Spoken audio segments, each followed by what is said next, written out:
Batya, what's on your radar? So the New York Times reported last week that the Biden administration may reinstate the practice of detaining migrant families that cross the border illegally.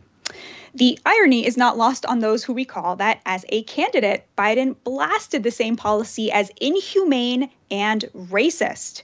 Quote, "It is a moral failing and a national shame when children are locked away in overcrowded detention centers," Biden's campaign website still proclaims. "The next president will need to take urgent action to end the Trump administration's draconian policies grounded in fear and racism," candidate Biden went on. "Trump has waged an unrelenting assault on our values and our history as a nation of immigrants. It is wrong, and it stops when Joe Biden is elected president." Well, it did stop when Joe Biden was elected president, at least for a while. In December of 2021, the administration put an end to the detention of migrant families and released over 100 families into the U.S. 2 years and 2 million illegal immigrants later, President Biden is considering reversing course. Has his administration succumbed to the fear and racism that it once denounced?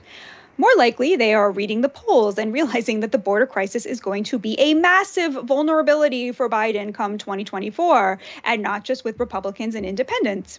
When asked if there is an, quote, invasion at the southern border in August, a majority of Americans said yes, including 42% of Democrats. A new Gallup poll found that American satisfaction with the immigration situation is lower than at any point in the last decade, which, as you may recall, includes all 4 years Trump was president. That same poll found that 1/5 of Democrats want less immigration, up from a paltry 2% in 2021. And most voters blame Biden for the crisis at the border, Rasmussen found.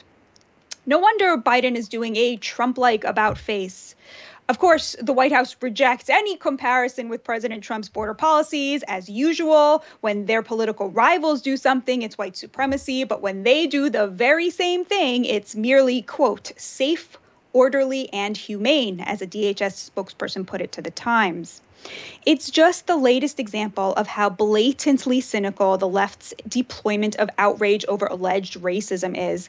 Yet another example of how quickly such smears are used to distract from the fact that many liberal pieties are in truth relatively obvious disguises for upper middle class economic interests.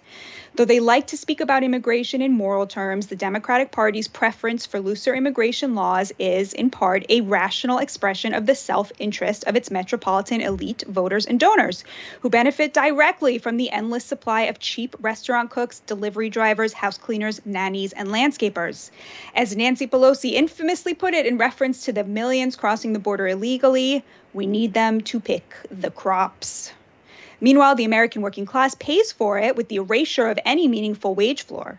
It is how safe your industry is from recently arrived workers willing to accept far lower wages that determines how pro-immigrant you can afford to be, rather than any deeper claim to openness, generosity, or virtue.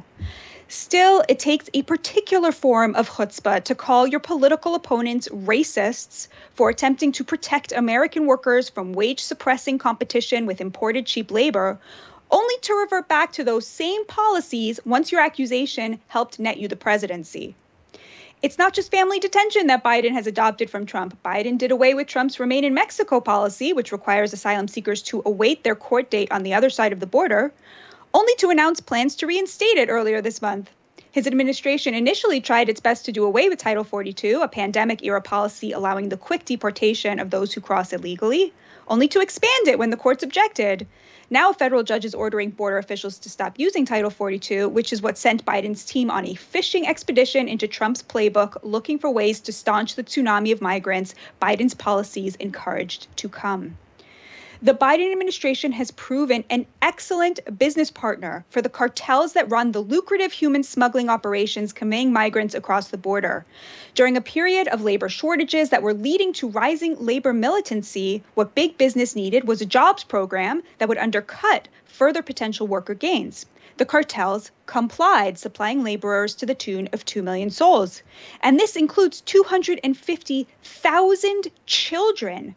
many of whom are employed in dangerous jobs where they toil to earn enough to pay back debts to the cartels. A recent New York Times expose found migrant children doing work for J. Crew, Walmart, Target, Ben & Jerry's, and Fruit of the Loom. They are working in slaughterhouses and as roofers, among the other dangerous jobs that the U.S. long ago deemed not suitable for children.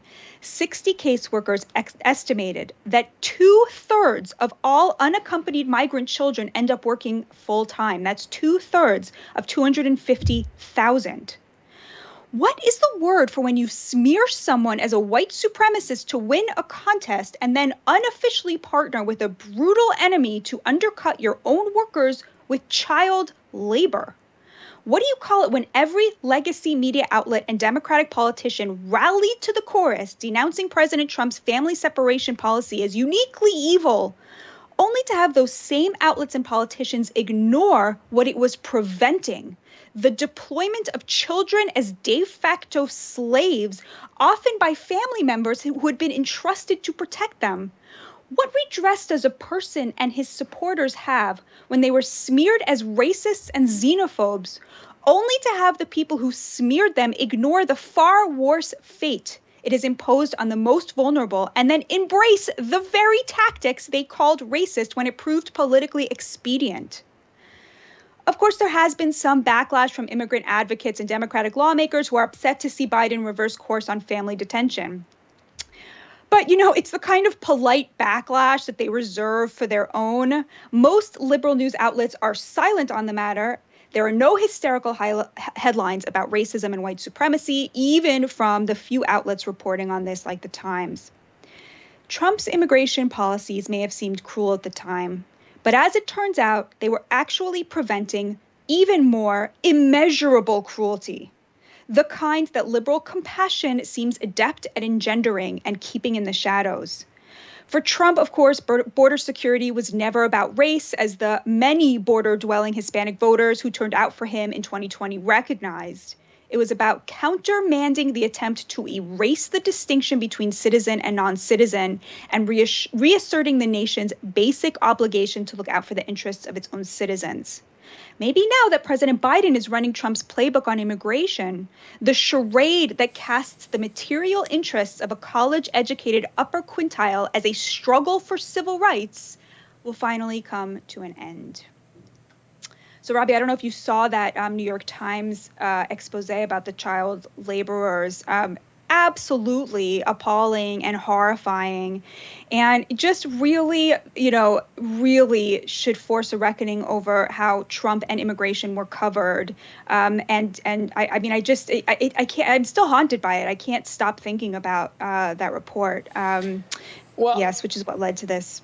And I agree with you that, the media is going very soft on Biden, actually for some continuity in immigration policies, as you point out, that when it was outrageous when Trump did it, why is it not outrageous when Biden does it? But I would say, and you maybe disagree with this, I would say that the easiest way to actually combat the surge of migrants coming here in unsafe conditions that leave them in debt to the cartel would be to make it easier to immigrate here legally and sidestep this horrific process, and then we have no control over it, people rushing over the border, and just make it so that people can come here, work, can do legal work here, and can grow our economy and contribute to the lowering of prices for food and goods and services and everything, because we all benefit from things being cheap. Like right now, we're in the grips of this inflation crisis where everything costs way too much, in part because we have artificially restricted the labor supply, labor being just one resource like anything else. It'd be like if we arbitrarily restricted the meat supply or the fruit and veggie supply or the supply of hammers and nails or the supply of electricity or anything else. Yeah, I really don't agree with that. I mean, because inflation comes from too much money pursuing too few goods, right? If you import, 2 million people and immediately they all find jobs, right? That's going to be even more money pursuing fewer and fewer goods. And of course, we know that the number one good that secures a middle class life, the number one most important thing is a house, right? Every single one of those people needs somewhere to live. We're in a housing crisis. And, Robbie, I'm sure you would agree with this. You can't have a sort of open border if you have any form of welfare, right? Because then tax paying, citizens end up paying, benefits for people who are not citizens. So that was something I think even Milton Friedman, your hero, probably, at some level, you would acknowledge. And, we're not going to do away with, our the basic benefits, protections for the poor. So, at least even I feel libertarians should be able to acknowledge that until we have some sort of entitlement reform, the situation has to end. I would get rid of the welfare, not the immigration. But right. The housing is a good, people can't, it's very hard to build houses. You can't get a construction crew together to do it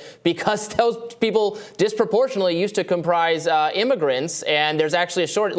We can't build things in this country because we put so many restrictions on the ability to do that, including on the labor supply. I think this is something we would agree on. I think the real cause of the housing shortage is in a lot of liberal cities, which is where it's most necessary. There are just the laws in place. I hear this from developers. There are laws in place. The laws right now in place so favor tenants over landlords that there is sort of a hesitancy to invest in this industry right now because people are extremely worried about, what that means down the line. So I feel like that's even somewhere that we could, agree on, that the left has there's nothing they hate more than small business owners, people who have managed to cobble together some kind of autonomy independent of their institutions. We should probably leave it at that, though. Thank you for your feedback. I really appreciate it. We'll have more Rising right after this. Thank you, Batya.